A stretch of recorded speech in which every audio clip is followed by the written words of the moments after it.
Hello my friends, today 3rd of September 2018 is a very special day for me. It's an anniversary because today I have had my motorcycle license for exactly 10 years.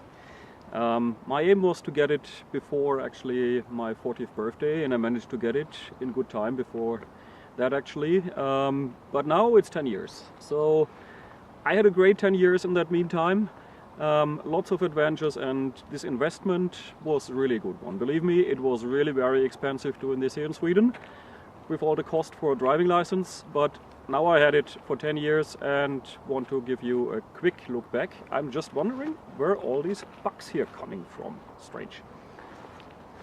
I've had a few very close calls, I can say. I had one almost accident during a trip in Canada where actually, because I wasn't focused, I missed another car's right to go first and almost fronted that car. It was very tight, I can tell you, literally inches, but purely my fault.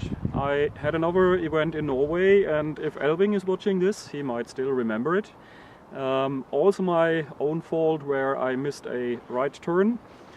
Because I wasn't focused, I was thinking about what am I going to do the next 3 days until I meet some friends, and missed basically reacting the right way to that right bend and drove straight ahead into the ditch. To my surprise, I jumped down that ditch, which was about that high, deeper than I'm tall. So jumped down there, was still sitting on the bike, and nothing got damaged, neither me nor the bike, so pure luck.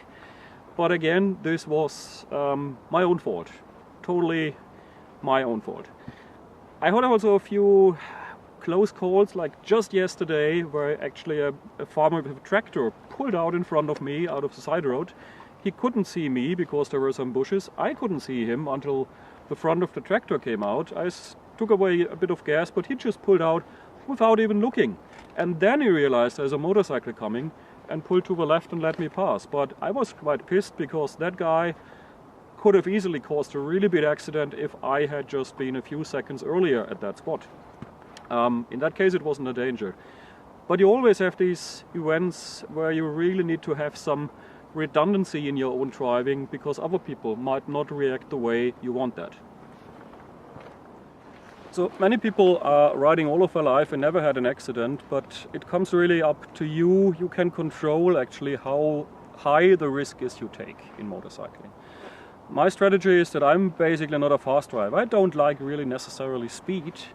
I like bendy, nice roads, but I also like riding on gravel, and maybe that is also one reason where you might have less accidents, because it's simply less traffic there. But don't make the mistake like here in Sweden that you think you're riding on a lonely gravel road and there's no other traffic here. I'm frequently finding myself instinctively keeping to the right, and then there's suddenly a truck coming in my way, or there's some obstacle on the road. So you always need to be much more focused while riding a motorcycle as you need to be when you drive a car, because you simply don't have any buffer zone around you. The other thing is you also need to continuously consider that other people do not see you. They don't really realize there is a motorcycle there. So what I've done is putting extra lights on that bike, 2 small 5-watt LEDs, which make me much more visible to others. They don't really necessarily give me better visibility, more light. That's not the intention, but they should make me more visible. And that is the most important thing. Make yourself visible, make other people aware you are there and you need part of that road. But in many times, accidents are really caused by the riders themselves. So it's up to you to select a speed which is appropriate for the road you drive on. Might be a gravel road, might be an asphalt road. Consider you cannot simply blow around a turn like you do in a car, not minding what's behind it, because there might be a single stone, a piece of gravel on that road, which would kick you out. So you need to have much more redundancy, much more safety in your driving than you have in the car, for example.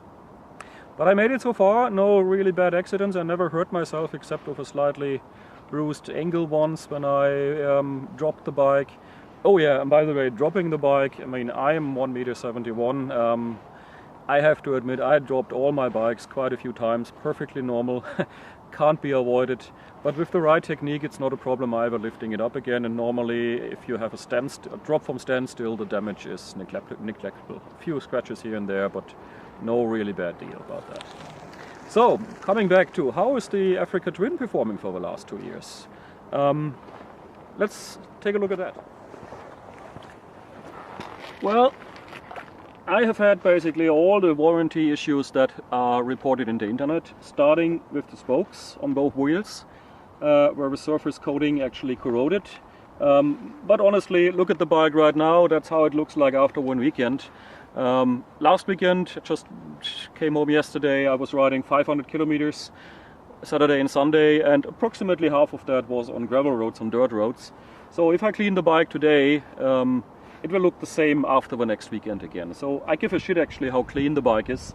But I keep maintenance of the chain and of those parts, of course, which you need to keep clean for performance, also the brakes and stuff like that.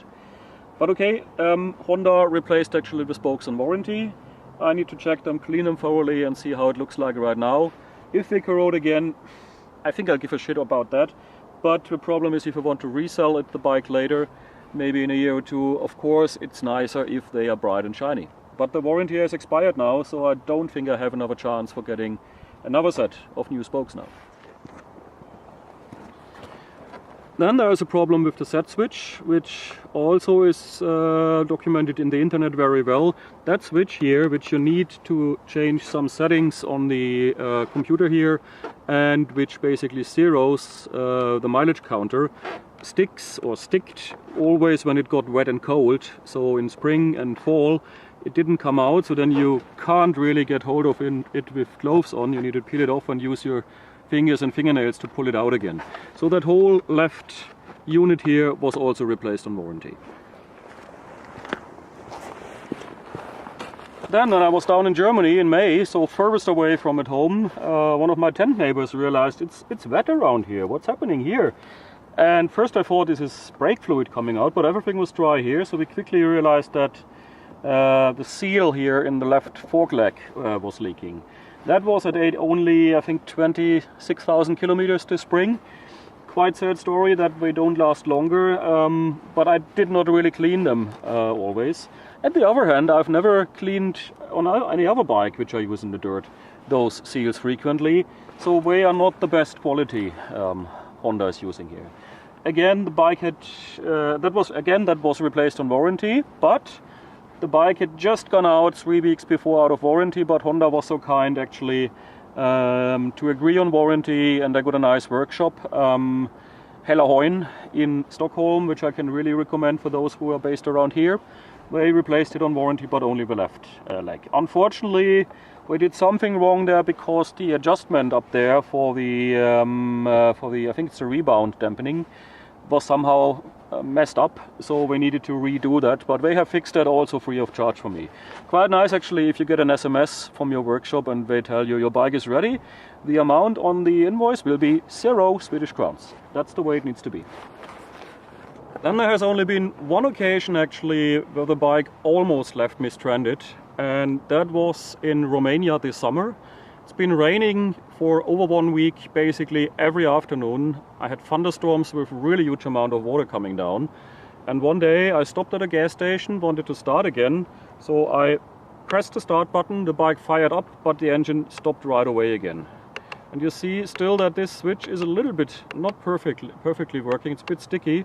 So my guess was that still when the switch comes back, the emergency off kicks in, the kill switch kicks in and kills the bike right away. So I opened it all up and there was really a lot of water inside there. So I dried it all up, put in some spray, some WD-40, that was the only stuff I had with me. But since then it's working, it's coming back and it's not doing that any longer. But that was a quick fix. I did not need any workshop or something else, so I could go on, and since that it's been working flawlessly.